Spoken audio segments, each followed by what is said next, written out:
안녕하십니까. YBC 뉴스입니다. 평택시가 온라인 브리핑을 통해 올해 미세먼지 종합 성과를 발표했습니다.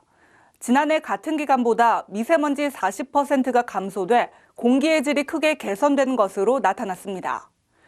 최근 논란이 되고 있는 지제역 복합환승센터 추진 방향도 밝혔습니다. 경기 평택시의 미세먼지가 크게 줄어든 것으로 나타났습니다.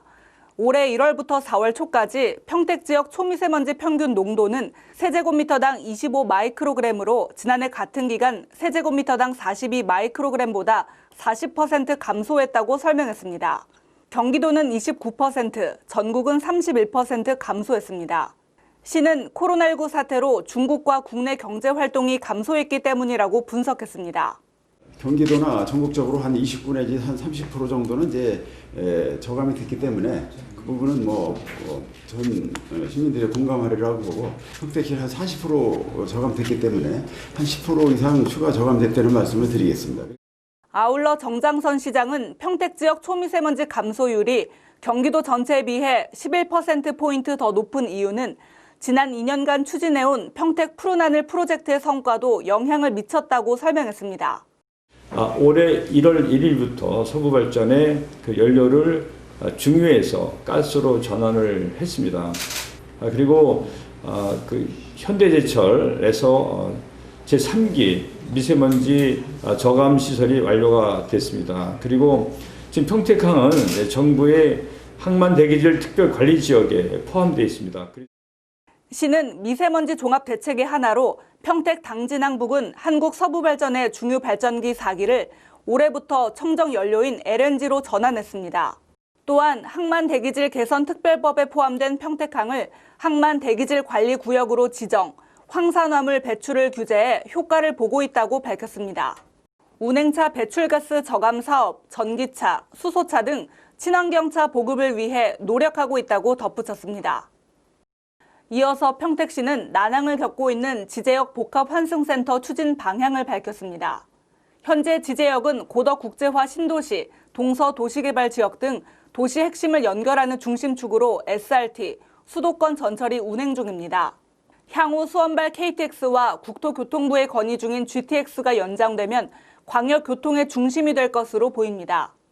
이처럼 지제역 주변은 대규모 개발 계획 시행으로 교통 수요의 급격한 증가가 예상됨에 따라 이용객의 환승 편의 제공을 위해 복합환승센터 구축 계획 용역을 추진 중입니다. 그런데 지제 세교도시개발사업조합은 실시 계획인가 조건대로 평택시 복합환승센터를 조성 원가에 제공해야 함에도 불구하고 시행 대행사와 매매 계약을 체결해 문제가 되고 있습니다.